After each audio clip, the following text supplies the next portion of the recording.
Discord. Alors, déjà, bonjour Pierre, bonjour Séverin. Alors, je vais devoir faire la production aussi professionnelle. Donc là, vous avez vu Pierre, là, c'est Séverin. J'espère que vous allez bien, les gars. Merci Ouais, Très bien, de, merci. Merci de nous de, accueillir. de libérer un petit peu de temps. Alors, on était à fond sur TFT toute la journée, à tryhard. Vous jouez pas à TFT, non? si, C'est pas j'ai vrai? essayé, mais au tout début, mais tu sais, moi et LoL, j'ai un peu du mal. Enfin, c'est. Non, un petit peu. Un petit peu. D'accord. Comme ça, tu sais, si les potes me demandent de venir, je viens, tu vois. Ok, tu Sinon, back up. c'est Mais ça. sinon, toi, tout seul, t'es pas non plus Non, le non, big non, fan, quoi. Ok, je non. comprends. Et toi, Séverin?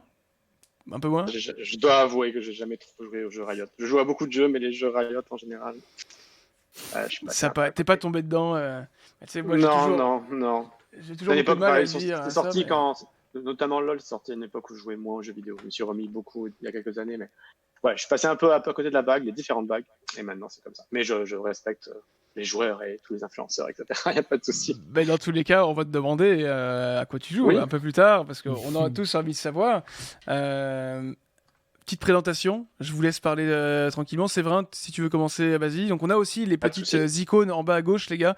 Donc Séverin Duval et Pierre Pisani ou Pisani? Comment tu dis? Pisani. Pisani, ok. Pisani, tout simplement. Pisani, Ouais. donc voilà, qui sont respectivement chez EA. Séverin, si tu veux commencer, qui Ouais, pas de es-tu? souci. Que fais-tu Donc, exactement? avec plaisir. Donc, ouais, Séverin Duval, j'ai 32 ans, bien révolu. Ça va faire 5 ans que je suis chez EA. Ça fait 5 ans au 1er avril. J'ai commencé en étant j'ai été recruté comme premier community manager sur FIFA pour la France. C'est un poste qui n'existait pas avant que j'arrive dans l'entreprise. Ah oui, il y a 5 ans, ça n'existait pas déjà? Non, il y avait un Ok, ça double. venait En fait, il y d'arriver, avait un ouais. poste qui occupait à la fois, qui se chargeait à la fois de la communauté et des relations presse. Et il y avait beaucoup de travail. C'est à l'époque où la communauté commençait vraiment à prendre de l'importance partout dans le jeu vidéo, mais notamment chez EA. Donc, ils ont préféré scinder le job en deux positions distinctes pour pouvoir un peu assouplir les charges de travail au Ouais, quotidien. tout à fait compréhensible. Euh, je suis arrivé donc juste avant FIFA 16, donc j'ai fait le lancement de FIFA 16 jusqu'à FIFA 19. Donc voilà, 4 FIFA, avec notamment le changement de moteur en passant sur Frostbite, etc. Ok. Et après FIFA 19, je considérais avoir fait un peu le tour de FIFA, sans forcément dénigrer le jeu, les équipes et la qualité du jeu. Mais je voulais voir autre chose, surtout FIFA, ça sort tous les ans, donc en fait, on est un peu dans une sorte de tête dans le guidon en permanence. T'en as sorti un, il faut préparer celui d'après. Donc j'ai changé de pôle de jeu, j'ai récupéré Battlefield 5 juste avant la sortie, donc en septembre à peu Ah, près. ok. Donc je me suis occupé de la sortie de Battlefield Et 5. surtout la communication, genre Twitter, Instagram. Ouais, Ok. est-ce que tu veux que je parle plus déjà de ce que je fais plus précisément ou juste je me Bah, présente ce que je fais non, chez non, je EA? sais bien. Juste, j'avais cette petite question-là, mais parce que je D'accord, me ok. disais, comme tu avais engagement dans ton Ouais, ouais. Bon, ça a un peu intitulé, changé depuis. Ouais, ça faisait joli Engagement à l'époque. Maintenant, ça rend ils l'ont bien. retiré. Maintenant, c'est juste Community Manager. Mais Ok, j'expliquerai après ce que je fais ce que j'ai toujours fait sur mes titres. carrément. Donc, ouais, BF. Juste après, il y a eu Apex Legends. Donc, j'ai fait le lancement, l'incroyable lancement de Apex N'est-ce pas Legends. un des plus réussis ever, hein, ouais. Exactement, exactement. Où le community manager avait une grande responsabilité, je pense qu'on en parlera après. Et après, dans le Ah bah. cadre d'une réorg, j'ai récupéré en fait tous les jeux EA qui ne sont pas sport. Donc maintenant, j'ai BF, j'ai Apex, j'ai les Sims, j'ai les jeux BioWare, j'ai les jeux Star Wars, j'ai Les Need for Speed, j'ai Sims! Plants vs Oh, Zombies. Je m'occupe des Sims aussi. Ouais.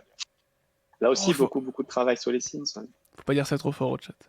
Mais c'est vrai que c'est un jeu qui est apprécié ici. Apex aussi, les Ah, gens ont beaucoup kiffé quand on y a joué, donc Mm. c'est cool en tout cas de pouvoir avoir ça. Donc maintenant, tu t'occupes de combien de jeux au total, à peu près? on va dire de jeux actifs. L'année dernière, j'ai dû sortir 7 ou 8 jeux, on va dire. Depuis un an, j'ai dû sortir 7 ou 8 jeux. Très cool. Je compte pas les saisons d'Apex, je compte pas les chapitres BF, je compte pas les extensions de Sims par exemple. Mais oui, en fait, mon pôle aujourd'hui, c'est environ entre 10 et 15 jeux.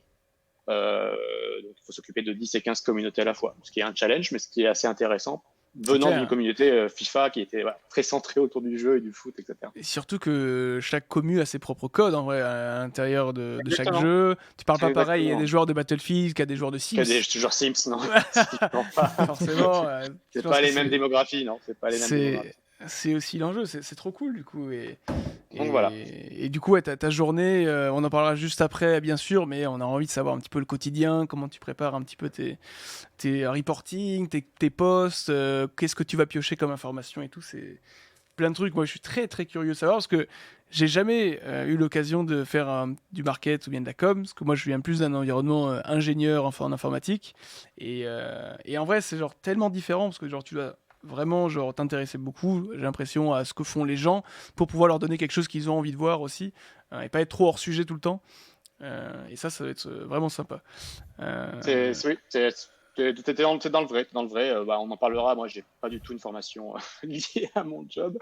J'ai fait complètement autre chose, mais je vais laisser Pierre parler de sa présentation. Mais oui, non, mais 5 ans dans le jeu vidéo, ça me donne voilà, un peu de légitimité 5 ans pour du coup. venir parler aujourd'hui, quoi.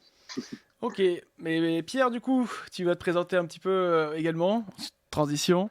Un petit peu, beaucoup. Un petit peu Un petit beaucoup. peu, Vas-y. un petit peu. Ok, bah écoute, moi je m'appelle Pierre, j'ai 25 ans.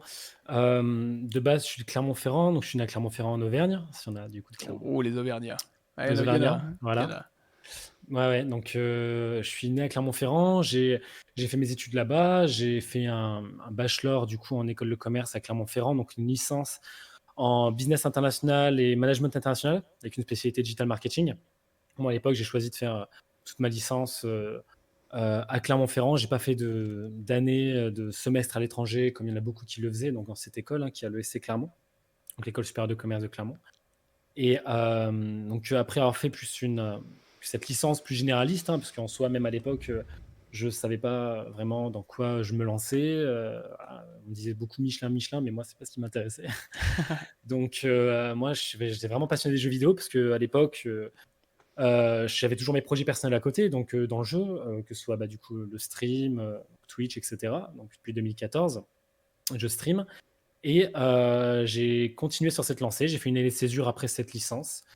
Cette année de césure, en fait, ça m'a permis déjà de travailler. Donc, j'avais vraiment envie de travailler déjà dans le secteur pro. Donc, j'ai bossé 6 mois, pardon, à Boulanger en tant que vendeur multimédia, parce que du coup, je voulais avoir un petit peu d'argent et me faire un peu une expérience. Et c'est à ce moment-là que j'ai décidé de partir à l'étranger, de faire un voyage à l'étranger pour cette année de césure qui n'était pas une année de pause, parce qu'en soi, j'ai bossé 6 mois et je suis parti 6 mois à l'étranger.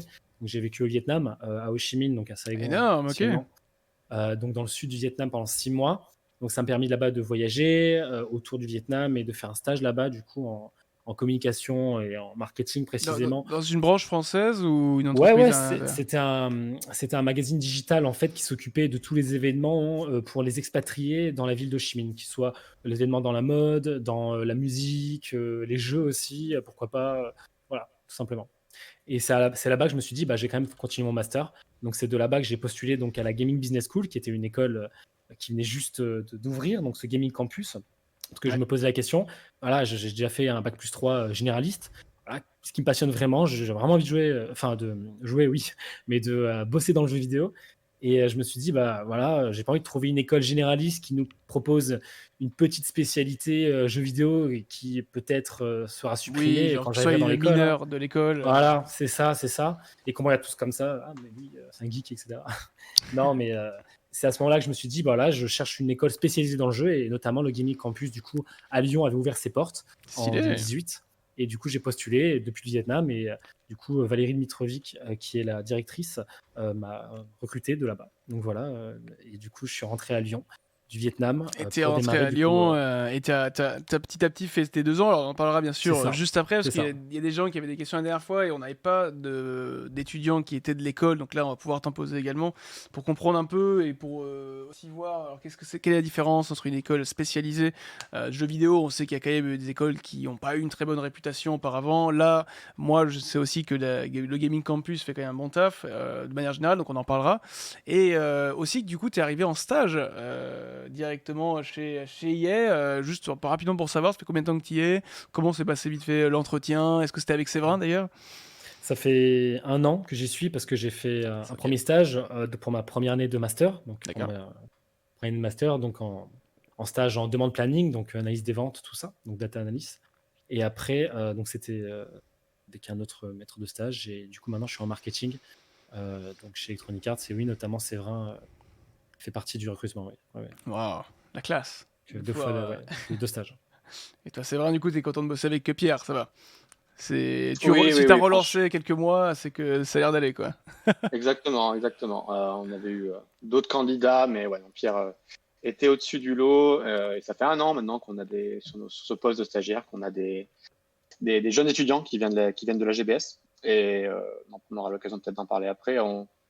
L'aspect quand même très professionnalisant de l'école, qui est en plus spécialisé dans le jeu vidéo, Nous, ça nous rassure vraiment sur les profils qui viennent nous rencontrer pour éventuellement faire un stage.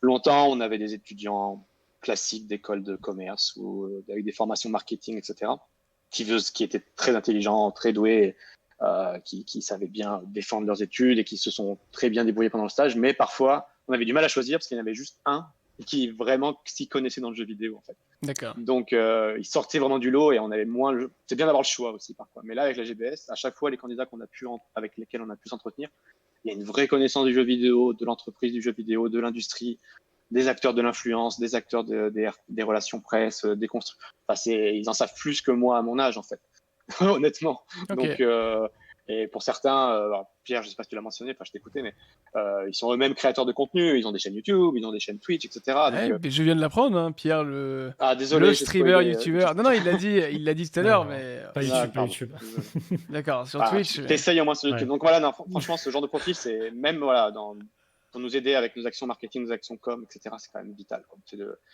Les profils GBS, on est rarement déçus et comme je disais, ça nous laisse juste l'embarras du choix. Et en tant que recruteur, voilà, même pour un stage, c'est quand même un gros plus, quoi. Ok, ça j'aime bien. C'est vrai, petite question, comme on l'a fait avec les deux autres intervenants qu'on avait eus les dernières semaines, c'est un petit peu ta journée type. Avant de parler de ta journée type aussi, une présentation de ce qu'est un petit peu l'univers marketing, parce qu'il y a vraiment des gens qui sont étudiants, ou il y a peut-être des lycéens qui nous regardent, qui ne savent pas en fait quelle est exactement la branche marketing, quelle est la différence avec le commercial qu'on confond parfois, c'est quoi justement la transversale avec la communication. Juste voilà, petit préambule et après une petite journée type, comme ça on en sait plus sur toi. Bon, je pourrais passer des heures à expliquer la différence entre marketing, la communication, la Alors, distribution, on le a sales, le 40-45 marketing. minutes. Si tu veux rentrer ça Non, dedans, c'est cool. alors, je vais faire plutôt simple. Je pense qu'on va essayer de se simplifier la vie en disant que marketing et communication, c'est quand même les deux pièces les deux faces d'une même pièce. C'est-à-dire que l'un ne va pas sans l'autre. De nos jours, en tout cas D'accord. chez IE, on pense rarement à une activation marketing, une opération marketing sur les Sims ou je ne sais pas encore quel jeu, sans sa partie communication. Et limite, c'est souvent uniquement des opérations communication qui essaient de tendre à un objectif marketing. Marketing, c'est créer les conditions, les meilleures conditions possibles via la connaissance de ton marché, du coup, la base, l'origine vient de là. Voilà, connaître ses joueurs, savoir ce qu'ils attendent d'un jeu pour s'assurer qu'une fois que ton jeu ou ton expansion ton extension de Sims ou ta nouvelle saison Apex se vendent ou soit distribuée sur la plus performante possible. J'ai évité de prononcer le mot vente parce que parfois voilà, soit le mieux perçu et soit la plus populaire parmi tes joueurs actifs. Ça D'accord. va à peu près pour ce côté-là. Ouais, très clair. Très clair. La distribution, c'est plus la relation avec les grandes surfaces qu'on appelle soit alimentaires, soit spécialisées, qui vendent les jeux, on va dire, un peu à l'ancienne, entre guillemets, c'est-à-dire qui vendent des boîtes dans les rayons jeux vidéo des supermarchés. C'est de l'assurance, la gestion de stock, la mise en place de publicité sur place, de promotion, etc. Ça, c'est des choses que les équipes marketing, trade marketing ou distribution font en collaboration avec nous. Mais clairement, moi, c'est pas mon day-to-day. Enfin, je surveille un peu, mais c'est des choses qui sont faites sur le terrain, en collaboration avec les équipes commerciales, etc. Voilà à peu près la différence que je pourrais évoquer. Alors, pour la journée type, c'est une question que les stagiaires me posent souvent, justement, pendant les on entretiens a tous de envie de recrutement. savoir. Ils ont envie de savoir. J'ai l'impression ils ont envie de savoir à quoi ressemble une journée type et pour voir un peu s'ils arrivent à rentrer dans le job. Il n'y en a pas, en fait. Je vais être un peu. Mais non, mais je pense que ça l'est, mais tu vois, genre, est-ce que genre, tu as le réflexe, par exemple, je sais pas, faire un reporting le matin, d'aller piocher les informations sur les réseaux. Est-ce qu'il y a des trucs qui sont redondants, quoi? Il y a beaucoup de présence sur les réseaux sociaux. Mon taf, une partie de mes activités, c'est quand même alimenter les réseaux sociaux France de nos titres. Pour l'histoire, il y en a de moins en moins, parce que de plus en plus, c'est des pages centralisées, donc sur lesquelles on ne poste moins. Néanmoins, on a encore des comptes Twitter. Et la plupart de nos joueurs, de nos fans, ils s'informent beaucoup sur les réseaux sociaux et via les comptes de franchise. Typiquement, on a un compte Twitter Battlefield, on a un compte Twitter Sims. Je vais pas dire un chiffre, mais beaucoup de nos joueurs pour eux, c'est leur seule source d'infos. Ils vont pas forcément sur jv.com, ils vont pas forcément sur les chaînes de leurs streamers ou créateurs de contenu préférés pour s'informer. Donc le but, c'est quand même de transmettre l'information. Ok. Donc, Après, il y a une si je faisais que sortie, tu transmettre, donnes l'info. pardon, Ouais. Non, il y a une sortie d'un jeu, par exemple, ou d'un DLC, tu c'est balances ça. l'info directement. C'est toi qui la C'est un word aussi, trailer. j'imagine? Ou tu choisis. C'est moi Après, qui, ou pardon. il y a une équipe derrière entière pour worder, pour penser à comment on formate, enfin, le Oui, format du c'est wording. Ok. le C'est. planning de sortie d'un trailer d'une minute 10, c'est 2 mois de réflexion à l'avance, quoi. Ok, quand même. Putain. Juste pour la création de la vidéo et toutes les images qui vont avec, le planning de déploiement, le wording, le messaging, comme tu parlais, qui va avec. Moi, je le reçois tel quel. Après, j'essaye un peu de le mettre en forme pour la communauté française, parce que des fois, tu as des références qui marchent très bien pour Bien les sûr, ouais. États-Unis, mais qui marchent pas du tout pour la France. Donc voilà, un côté très édito où on informe les joueurs des nouveautés qui apparaissent sur nos jeux ou des nouveaux jeux qu'on va sortir d'ici quelques mois, etc. Il y a de l'animation de communauté, parce que la traduction officielle de community manager, c'est animateur de communauté.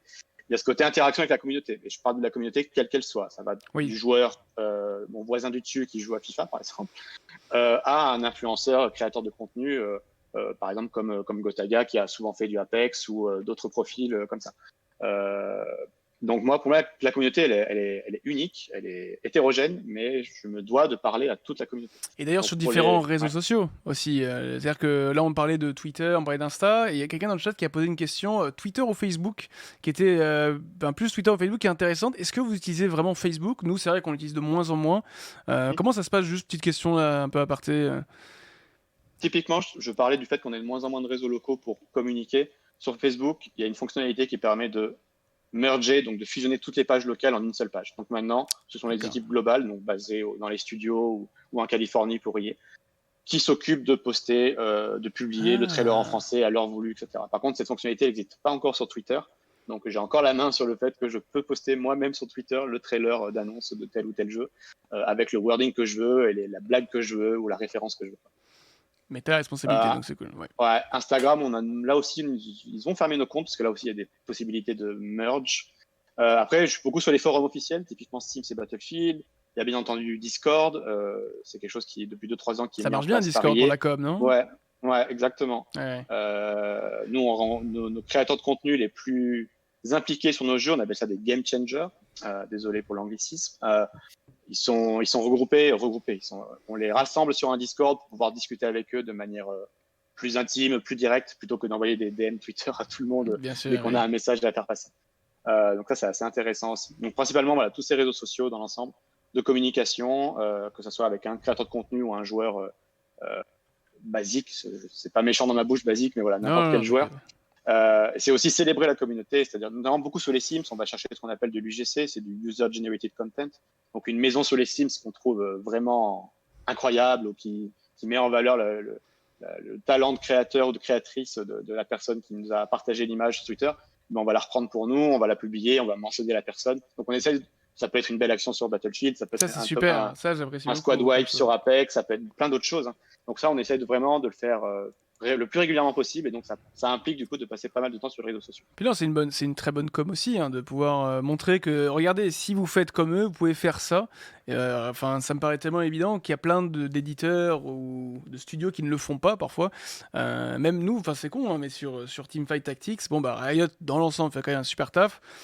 Mais par exemple, très très peu de contenu est repris pour faire de la pub de TFT, quoi. C'est-à-dire qu'on n'a pas on a pourtant des super clips super drôles, on a des clips genre un petit peu what the fuck, et t'as très peu ce côté genre, hey, regardez, les gens peuvent faire ça, quoi. Et je pense que c'est une très bonne manière de penser. Ouais. Chez les Sims, on le fait depuis maintenant plusieurs années. Ok. Et en fait, maintenant, il n'y a plus qu'à se ramasser, il y a plus qu'à se baisser, pardon, pour ramasser le contenu. C'est-à-dire Ouais, que les ok. gens veulent juste être mentionnés Mise en par le compte avant. Steam. Et c'est Ouais, compréhensible ils veulent aussi. C'est un live goal, Pardon quoi, limite. C'est limite Ouais, un exactement. goal. Le jour où ils sont mentionnés par le compte Sims, ils sont comme des fous, quoi. Si la maison Ouais. est mentionnée par le compte Sims, la maison, la famille, enfin, ça peut être n'importe quoi, hein, mais ils sont comme des fous. Donc il y a juste autant sur des jeux un peu plus niches, c'est un peu plus compliqué d'avoir de belles images, etc., ou des fan art, etc. Mais sur certains jeux qui sont très performants, il y a vraiment juste à se baisser pour récupérer du contenu et célébrer notre communauté. C'est un peu un de mes principaux objectifs chaque jour dans mon métier. Trop cool. Et toi, Pierre, un peu pour parler de ton quotidien au sein de l'équipe marketing. Alors, si tu peux nous la résumer aussi, quelles sont tes tâches principales sortant directement de l'école? Qu'est-ce qu'on te demande de faire en priorité? En priorité, déjà, il y a des missions qui sont bien répertoriées par rapport au poste. Principalement, je vais travailler déjà de base, on va commencer avec Séverin, dans tout ce qui est création de contenu donc pour la communauté, tout ce qui est donc reporting, donc feedback de la communauté, me tenir au courant de tout ce qui se passe pour en parler aussi avec Séverin, s'il se passe des choses, donc travailler directement avec Séverin sur ses missions à lui, donc dans tout ce qui est l'aspect communautaire.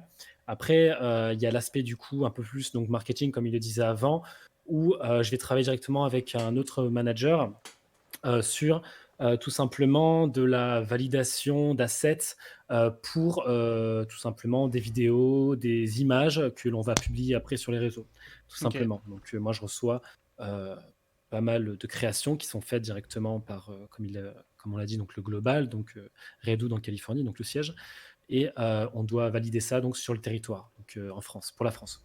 Donc, que ce soit une vidéo, un trailer, et ensuite, après, je travaille directement avec des agences donc, avec lesquelles on travaille, donc des agences presse, Ok. que ce soit pour les articles de presse, etc. Et aussi, donc, comme l'a dit Séverin plus tôt, je travaille avec le département trade marketing et sales qui vont directement travailler eux avec les retailers, donc que ce soit les magasins spécialisés donc dans la vente de jeux vidéo, donc par exemple Bimicromania, Fnac, tout ça, La et distrib, quoi. les grandes surfaces, la Ouais. distri, c'est ça, Ok. pour valider des créations promotionnelles, par exemple, sur un jeu qui vont être mis en rayon. Voilà. Donc moi, tout cet aspect marketing, validation et sur le territoire. Ok. Et Et puis j'imagine ton notamment expérience aussi de l'univers gaming, oui, Twitch, ouais, e-sport, ça joue beaucoup. oui, C'est vrai que c'est quelque chose qui est totalement, recherché de plus en plus par les to to entreprises. Donc tu dois avoir. totalement. Ouais, ouais, totalement. Il faut connaître quand même le marché pour savoir de quoi on parle. Mais après, le plus important, c'est quand même de jouer aux jeux et pas que les jeux d'Electronic Arts, parce qu'il faut aussi connaître bien sûr ce qui se fait à côté, hein, tout simplement, pour s'intéresser, pour être curieux. Ensuite, après, je crois que j'ai oublié de le mentionner, mais après, c'est aussi travailler directement avec les managers pour des idées avec qui, par exemple, on peut travailler pour des prochaines communications, etc., sur des choses. Donc voilà, donc connaître le marché, son environnement, c'est très très important pour être pertinent en fait dans nos choix. Ok. Donc, ce qui est important en fait, ce qui est intéressant du parcours de la GBS, donc la Gaming Business School, c'est que de toute ma formation, donc tous mes 2 ans, et puis la Gaming Business School, c'est vraiment, on travaille avec des professionnels, des intervenants, donc, enfin des intervenants, pardon, des professionnels de leur secteur, donc que ce soit des éditeurs, des studios, des associations, qui eux travaillent dans le jeu vidéo depuis des années et on travaille avec eux en pédagogie par projet. Ce qui veut dire qu'en fait, chaque semaine à l'école, moi, la Gaming Business School, on a des projets chaque semaine, un projet différent par semaine, et on travaille directement avec ces intervenants-là. Et ce qui est bien, c'est que ces intervenants nous parlent de leur quotidien, nous donnent des conditions réelles et Oui, en tu te fait, prépares vraiment au vrai c'est terrain, quoi. ça, Alors, totalement. Et du coup, moi, je me suis retrouvé à avoir des, des, des, des exemples, des situations chez IE que j'ai eu en projet à l'école. Et du coup, ça m'a permis d'être beaucoup plus autonome et d'être rassuré sur ce qu'on me demandait et d'être confiant surtout. ouais, Donc, parce que ouais. c'est vrai que t'es déjà prêt, parce que nous, moi j'ai fait par exemple, pour retransmettre mon expérience aussi un petit peu, de l'alternance pendant 5 ans, après le bac, et je trouvais qu'il y avait une différence vachement importante avec les gens qui étaient en formation initiale, qui avaient juste ce schéma de stage, 6 ou 9 mois d'études, stage, etc. Et que on avait fait un projet mixé entre la formation initiale et la formation en alternance, et que nous, en fait, on était vachement plus prêts au monde de l'entreprise. C'est-à-dire qu'on était à ce moment-là, on était en quatrième année d'ingé, et on était plus prêts, tu vois, on était avertis des problèmes, des concepts, des réunions, voilà, des cahiers des charges et tout. Et là, ce que j'aime bien avec ton discours, c'est que j'ai l'impression que ça mixe un peu les deux. C'est-à-dire que vous avez la partie stage qui arrive après, mais comme vous fonctionnez par pédagogie, donc en forme de projet, du coup, c'est constamment, ok les gars, on a un truc, on a une deadline, une semaine, vous devez le faire. Ok les gars, on a un truc, une semaine, vous devez le faire. Et c'est ça que je sens dans ton discours. T'as l'air plutôt confiant d'ailleurs par rapport à ça, et c'est cool. Donc, tiens, pour toi, à ton avis, quels ont été les facteurs clés, les compétences, ce qui a un petit peu permis de ressortir du lot pour pouvoir travailler dans ce milieu-là, dans cet univers-là? Est-ce qu'il faut être juste très curieux sur les jeux vidéo? J'imagine, talentueux et rigoureux, ça j'en doute pas. Mais voilà, est-ce que tu as peut-être une petite astuce comme ça aux gens qui nous regardent, s'ils veulent travailler un peu comme toi dans ce milieu-là, qui sont étudiants? Je pense que le plus important, c'est, de toute manière d'être collectif, d'avoir un esprit collectif, autonome, d'avoir énormément de rigueur, de savoir parler anglais parce que ouais, hein, principalement les jeux vidéo, hein, mais enfin, de toute façon, c'est un discours enfin, comment dire? Pour travailler dans le jeu vidéo, même si on travaille dans une boîte française, il faut savoir parler anglais, donc c'est vraiment le plus important. Si on a D'accord. d'autres langues, tant mieux, mais c'est vraiment la connaissance, du marché, de savoir parler anglais, de s'investir, d'être passionné, de et d'être, ouais, tout ça quoi, autonome, rigueur, les langues, tout simplement, ouais. Un Ok. esprit ouvert, critique, soi-même, mais collectif surtout, c'est le plus important. C'est ça, parce que Ouais. donc toi, tu mets quand même vachement en exergue le fait de travailler en équipe. C'est-à-dire Ouais, que des personnes sont très intelligentes, performantes, talentueuses, mais ne se rendent pas compte qu'il y a aussi un univers autour d'elles. Et c'est ce qui les fait capoter un petit peu, quoi, généralement. Je ouais, suis un c'est peu ça d'accord parce avec que toi sur ça. dans les projets que l'on va faire, que ce soit, à l'école ou même, dans une entreprise, le plus important, c'est que quand on travaille avec 2 ou 3 personnes, c'est de s'appuyer sur les idées, la connaissance des autres personnes pour arriver aux objectifs souhaités, en fait, et pas tout simplement de dire: «Moi, j'ai envie de faire comme ça». Donc ouais, et l'école nous a très bien appris à faire ça, quoi, et surtout dans des deadlines très, très short, et c'est vraiment ce qui est le cas parce que parfois on peut recevoir des mails, voilà, il faut traiter ça en 2 3 heures. Ah, rapidement. Voilà, voilà, faut être rapide et concis, ouais, ouais. Séverin, question par rapport à l'évolution. C'est-à-dire que bah, toi, de ce que j'ai compris, tu venais d'un petit peu d'un univers un peu différent au niveau du parcours académique. Tu es arrivé aujourd'hui en tant que community manager France principal et qui s'occupe quand même d'énormément de jeux. Euh, Est-ce qu'il y a une évolution à ça? Est-ce qu'on peut grandir dans ce métier? Est-ce qu'on peut atteindre? Est-ce qu'il y a une échelle à ce niveau-là? Est-ce que community manager, ensuite, tu dois aller dans un autre secteur de travail au marketing?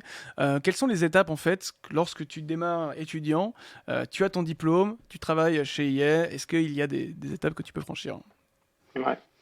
Euh, je pense que tout community manager qui arrive chez EA à son premier, s'il sort vraiment d'études, comme tu dis, va être recruté du coup de base en junior et au bout d'un certain nombre d'années, je dirais à peu près entre 2 et 3 ans, un peu plus, pourra passer senior. C'est juste une promotion au sein même du titre du community manager.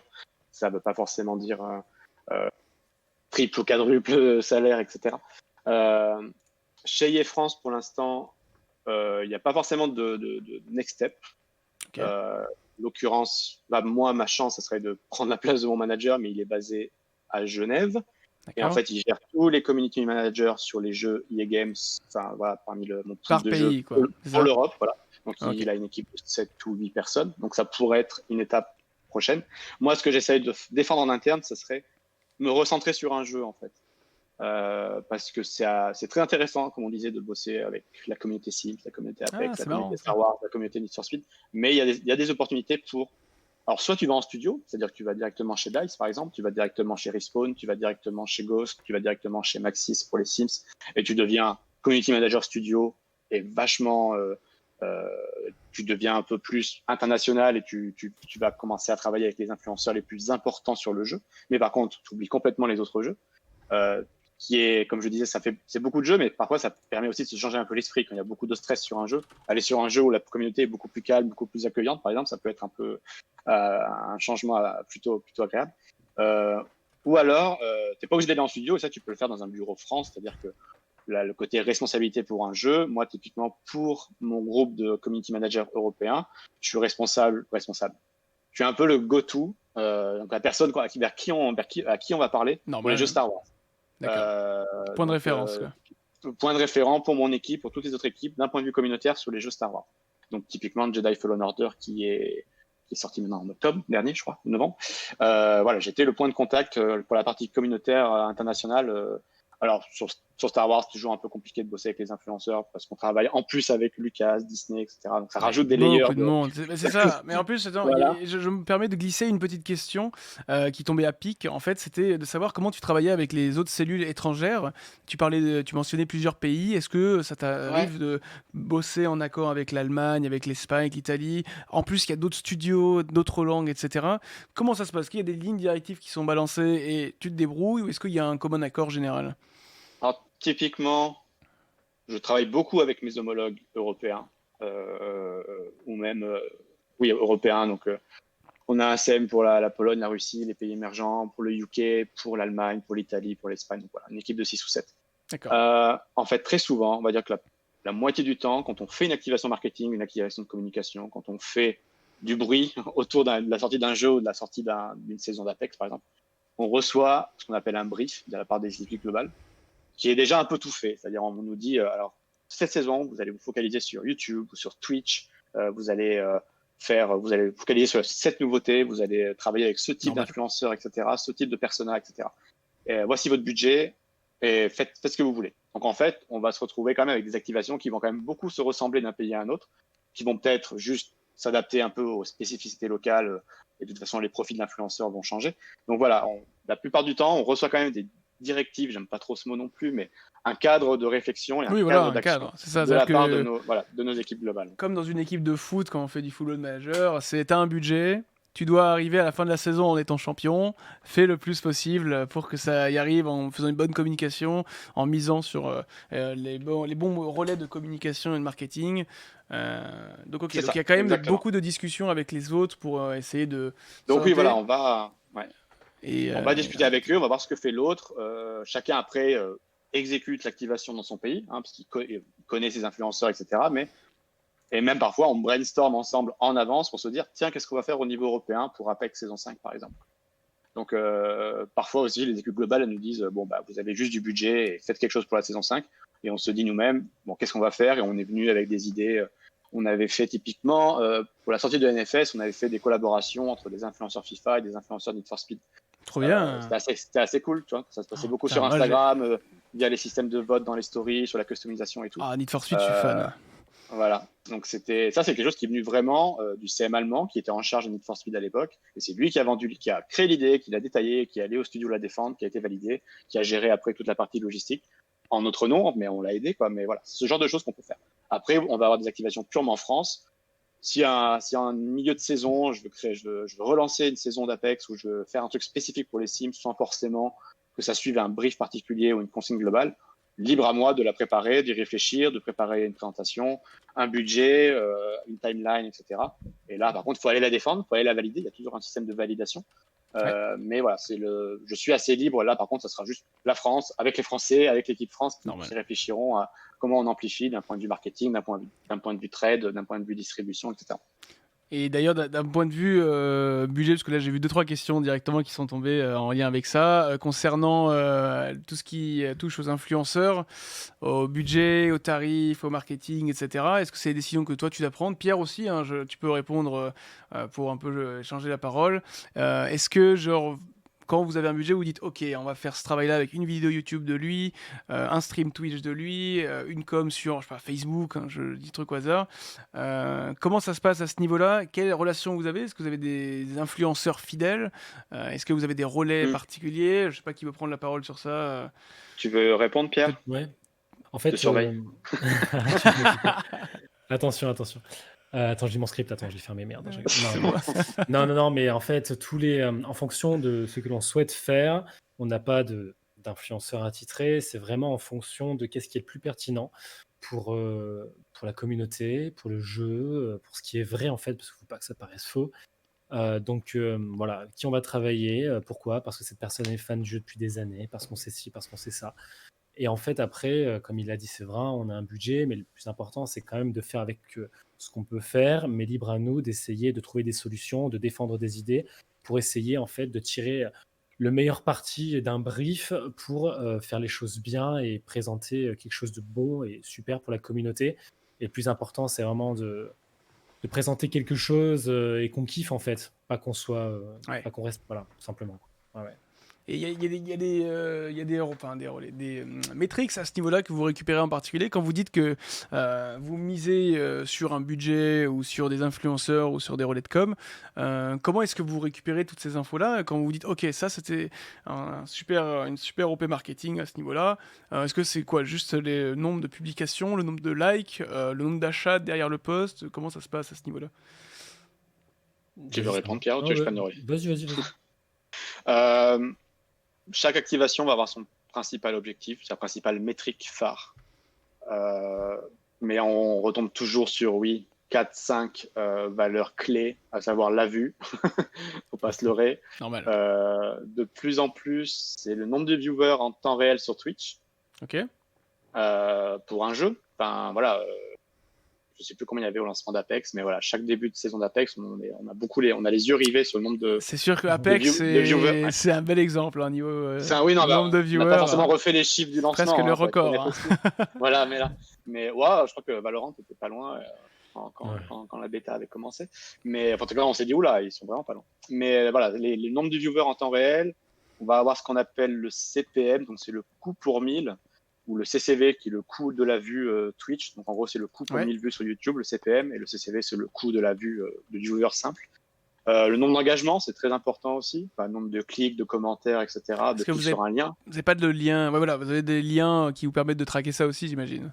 Ouais, la plupart du temps, de plus en plus. On n'a pas, nous, en tant qu'équipe locale, en tant que CM ou en tant que membre de l'équipe marketing communication France, on n'a pas forcément les outils pour traquer, mais on a des équipes spécialisées chez qui on peut envoyer les liens et ils peuvent nous dire il y a eu tant de clics sur le lien, et après on peut mesurer le comportement du joueur une fois qu'il a atterri sur la page sur laquelle on voulait qu'il atterrisse, tout simplement, quoi.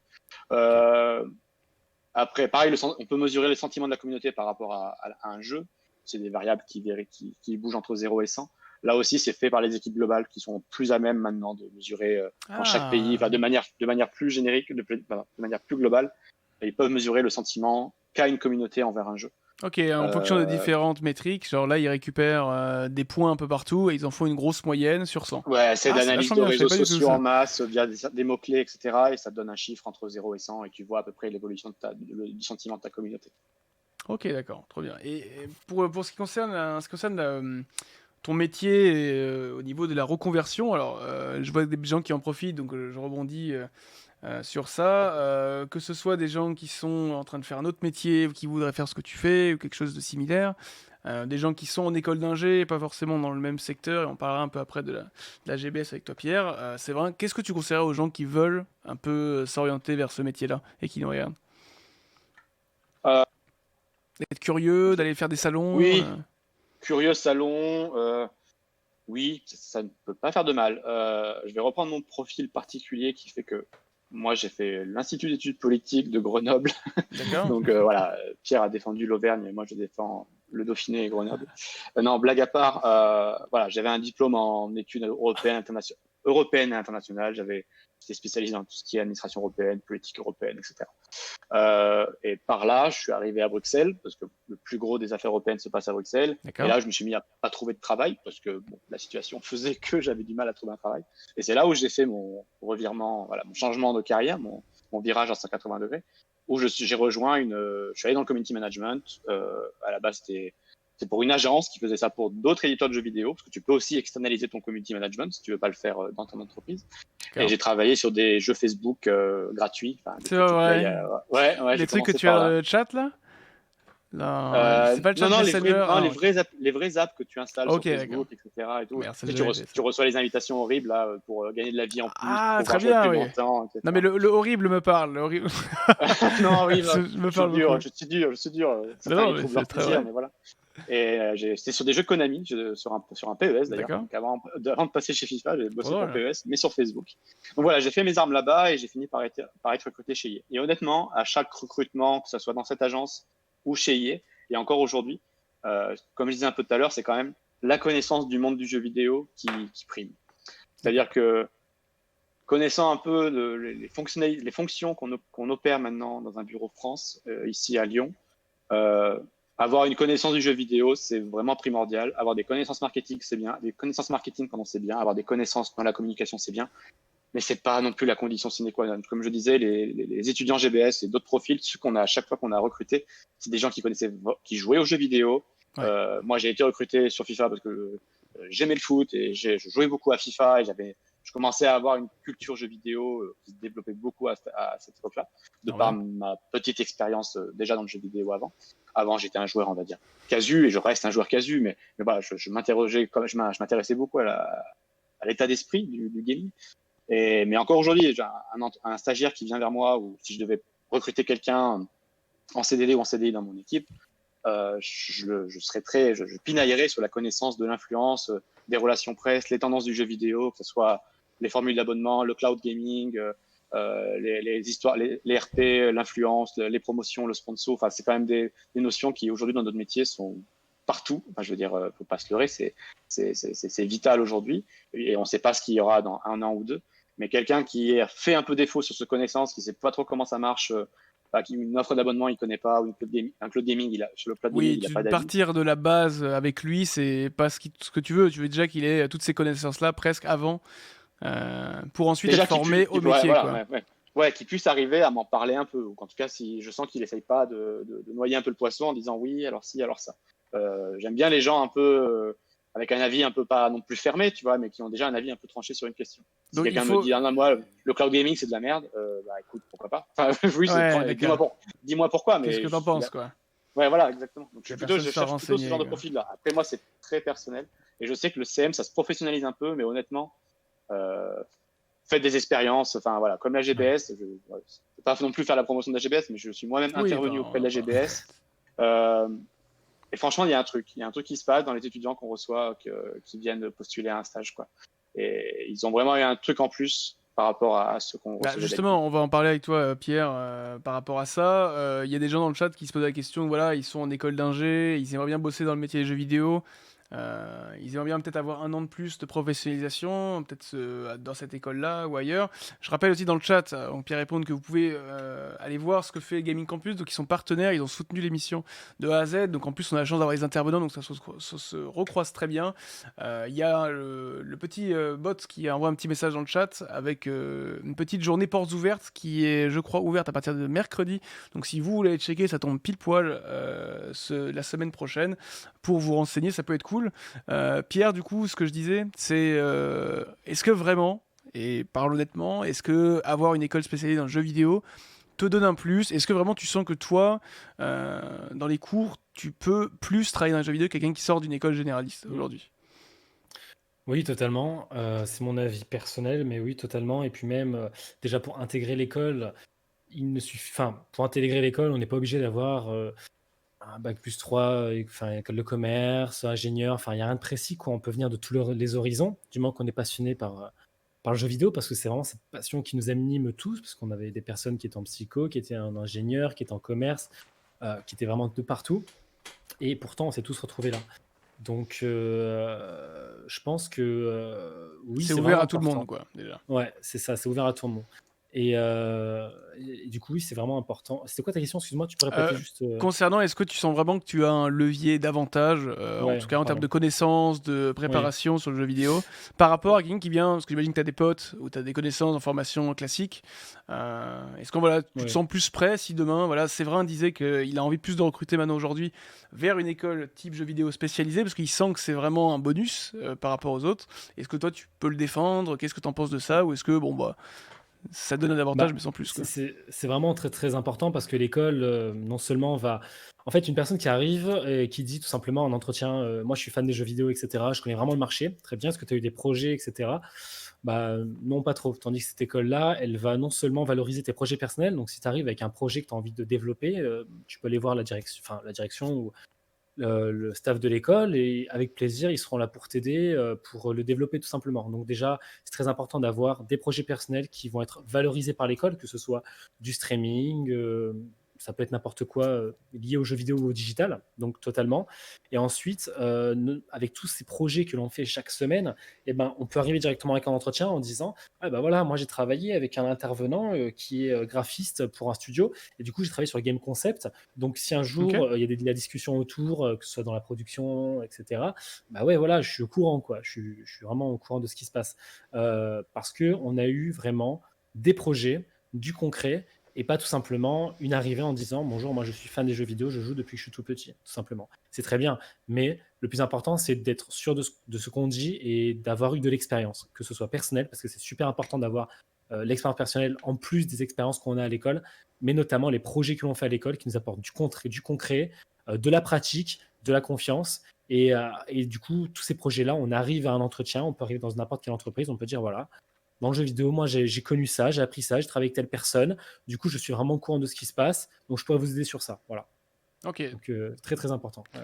Et pour la partie où il faut trouver un stage avec des partenaires, etc., ça, pareil, ça allait au niveau de la discussion, où tu rencontrais des recruteurs qui te disaient, oula, attends, mais du coup, toi, tu n'es pas d'école que je connais, tu vois, alors, comment était un peu le dialogue? Pas une seule fois, alors, j'ai postulé dans plusieurs entreprises dans le Ah jeu oui, vidéo, je j'imagine. n'ai pas postulé dans un secteur généraliste, enfin un peu plus général et quand je suis arrivé, on m'a pas accueilli, d'une mauvaise manière. On m'a accueilli en disant: «Ah, je connais pas cette école, parles-en moi» et du coup, c'est à nous bien sûr de, parler de l'école, même si Normal. maintenant elle commence vraiment à se faire un nom. Parce que moi, à l'époque, quand je dis ça, c'était il y a un an, donc c'était vraiment la première année de l'école, parce que je faisais partie de la première vague d'élèves. Donc voilà, et du coup, c'est à nous de nous exprimer sur l'école, de la présenter et en aucun cas, dans ce secteur-là, on m'a accueilli en disant: «Ah, je connais pas cette école, ça va pas le faire, quoi». Donc Oui, non, parce non, que pas du tout. souvent les gens, voilà, ont ce discours-là de c'est pas reconnu par l'État, genre laisse tomber, etc.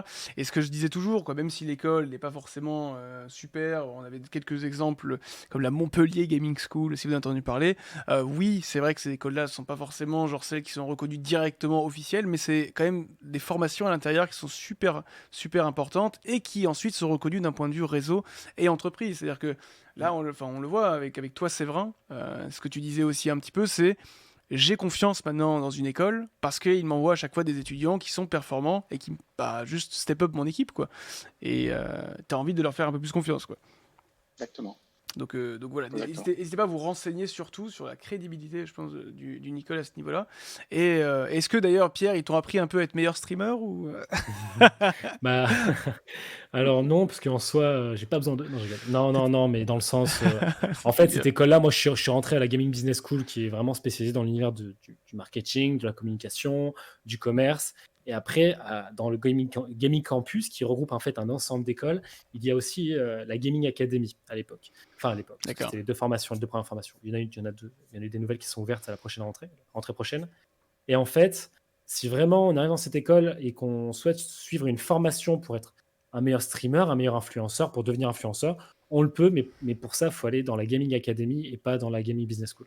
Donc en D'accord. soi, oui, bien sûr, on discute avec les autres élèves parce qu'en fait, ce qui est génial avec le Gaming Campus, c'est que non seulement il y a des profils qui viennent d'un milieu donc commercial, d'un milieu marketing, tout ça, mais il y a notamment des personnes qui sont vouées et qui veulent être influenceurs, qui sont à fond, que ce soit dans l'e-sport, que ce soit parce qu'ils qui veulent devenir pro de l'e-sport, joueurs pro, qui veulent devenir influenceurs. Et du coup, en fait, on discute avec eux, on partage avec eux, on crée des projets. Et c'est ça qui est génial, parce que c'est un lieu de rencontre et on discute un peu avec tout le monde et on peut s'entraider. Et c'est ça qui est génial, en fait, d'avoir une école qui regroupe plusieurs formations, parce qu'on n'est pas chacun d'un côté, on est vraiment tous mélangés ensemble et on travaille ensemble. Donc, en soi, oui, si j'avais une question, j'aurais pu demander à quelqu'un qui lui, a eu un peu plus de Ça. cours, même si moi, j'en ai jamais pris, il m'aurait volontiers tendu la main pour m'expliquer, faut mieux faire ça, ça, etc.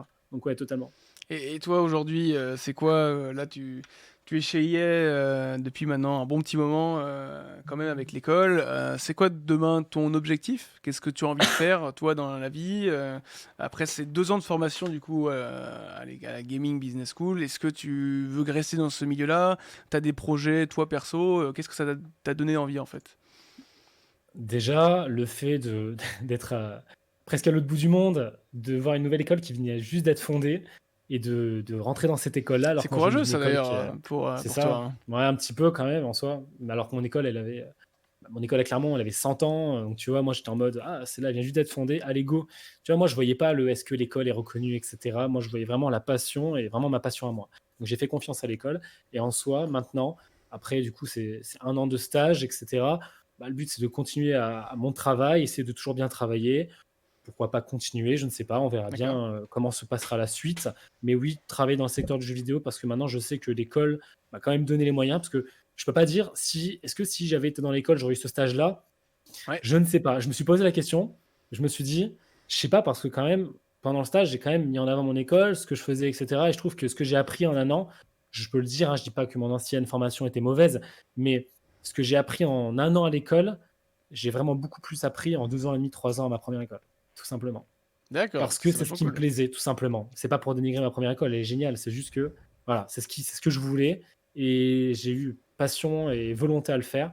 Donc je vais essayer de continuer mon parcours dans le secteur du jeu, j'espère, hein, si Bah, je te le en souhaite, fonction des attends. offres, on verra bien, hein, mais ouais, non, non, totalement, totalement. Ça, C'est trop je suis cool. motivé et en fait, le plus important, c'est d'avoir un objectif et de ne jamais arrêter à travailler, sur l'école, ses projets personnels parce que il suffit pas de venir d'une école spécialisée, hein. Il suffit aussi d'avoir de la curiosité, de la connaissance et surtout des projets à côté qui vont booster, en fait, nos projets, en fait, notre expérience. Surtout faire des Trop projets, ouais. cool. Ouais. Ça, c'est vraiment intéressant et on sent que bah, la passion transpire quand tu parles. Donc, c'est vraiment trop cool d'avoir ça. Parce que nous, bah, moi, je sais que par exemple, les gens savent que je suis passionné, mais ils s'habituent, tu vois, parce que ça fait des années maintenant que je suis. Ça fait 2012-2013 qu'ils me voient, que je joue aux jeux vidéo. Donc, parfois, on a tendance à oublier que c'est ça qui nous a motivés. C'est ce côté vraiment entreprenant de voilà, j'ai envie de travailler dans ce que j'aime. Et aujourd'hui, ce que j'aime, c'est un peu la mode, c'est les jeux vidéo. Donc, c'est cool. Comment je fais? Quelle est ma place? Où ça? Voilà, moi, j'ai décidé d'être pendant un moment joueur, puis coach puis ensuite streamer. Toi, c'est pareil, tu as décidé directement de te renseigner sur une école, ça t'a donné vers des débouchés. Là, maintenant, tu sais un peu ce que tu veux faire grâce à tout ça. Il y a des gens qui demandent ton Twitch. Je crois que c'est Elwings, non, si je vois correctement, C'est pour te voir en stream. c'est Comme ça. Elwings tiré du bas, Et voilà, la promo underscore. qui est faite. Alors, si tu as d'un coup 15 000 viewers qui arrivent, c'est vraiment, Ah, vraiment ça serait normal. bien, pourquoi Voilà, pas. Best ça peut promo ever. arriver. Les gars, C'est ça. Elwings, n'hésitez pas à aller checker. Alors, Hell, j'imagine, avec l'enfer. Mais Ouais, j'irai franchement, jeter un coup d'œil pour voir un peu comment t'animes et ouais. tout.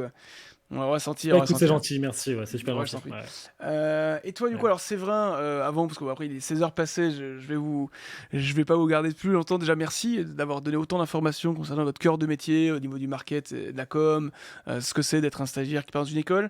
Euh, Question que j'ai posée à tout le monde aussi. Comment tu vois l'évolution du jeu vidéo dans les 5 ans à venir? C'est une question super ouverte. Tu prends l'angle que tu veux.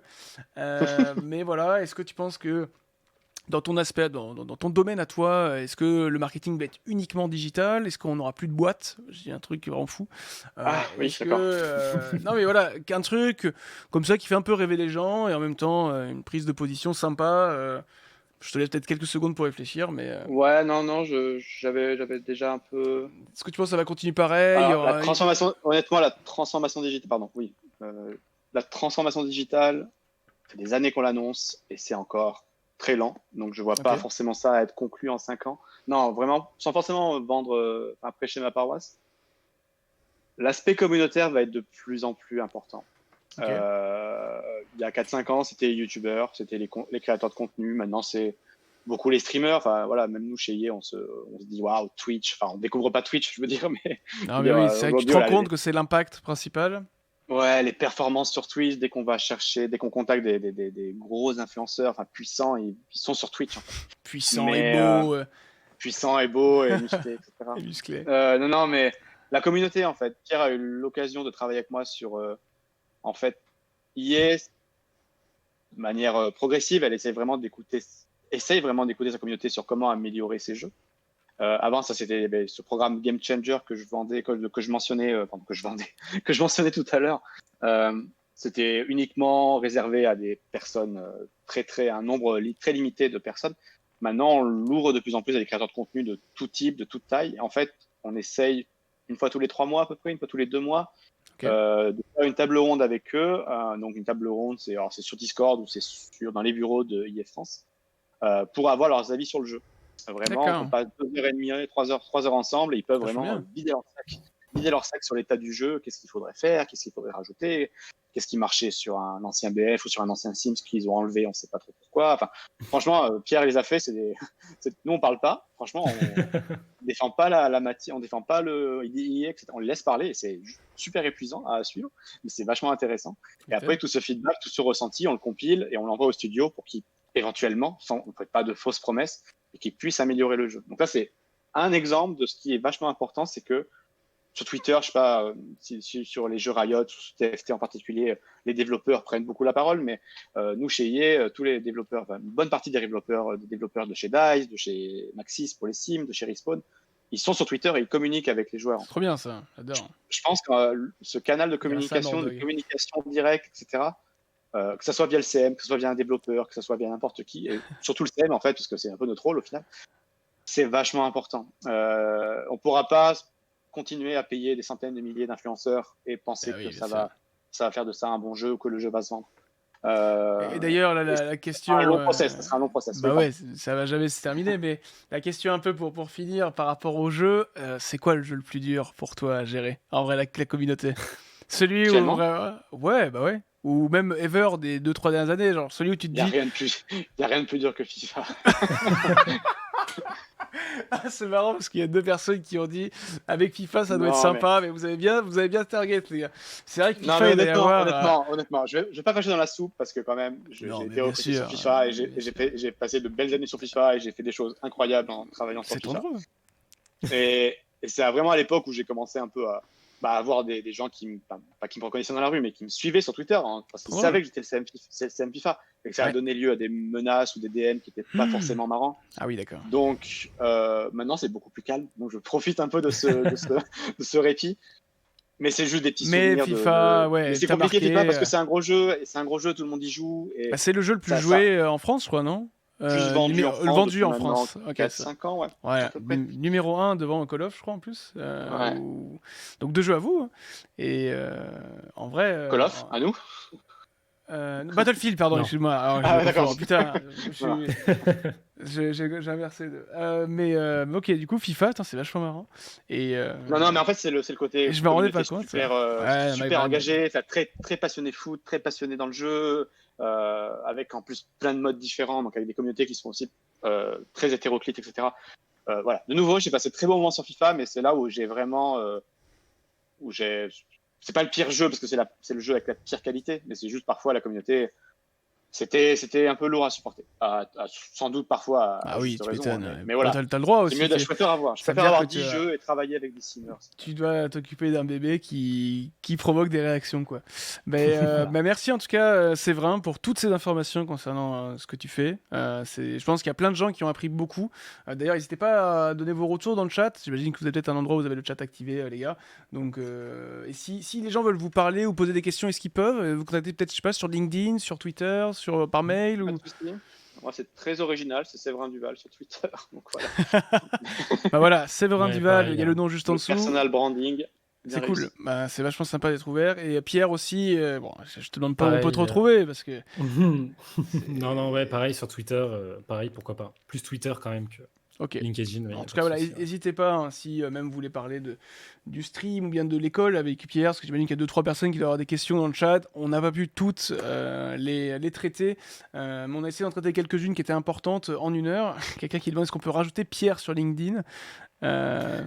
Oui, enfin oui, mais après principalement moi, personnellement, je préfère. Enfin, je peux parler aux personnes, il y a pas de problème. Mais c'est surtout que, enfin moi, pour les relations, je préfère vraiment avoir vu la personne en vrai, discuter avec elle, etc. Bon, Que bah, ça, c'est d'ajouter cool, ça. tout le monde. Moi, c'est ma façon de faire. Après, oui, bien sûr, je peux répondre, il y a aucun problème, Pour sans souci. répondre aux questions Bien sûr, directement. bien sûr, C'est bien sûr, c'est bien vachement sûr. sympa. Et bah, merci beaucoup les gars. Ça clôt cette émission. Je vais débrief tranquillou avec les gens l'émission, mais encore merci d'avoir libéré 1 heure de votre planning chargé pour faire un coucou dans cette émission avec nous.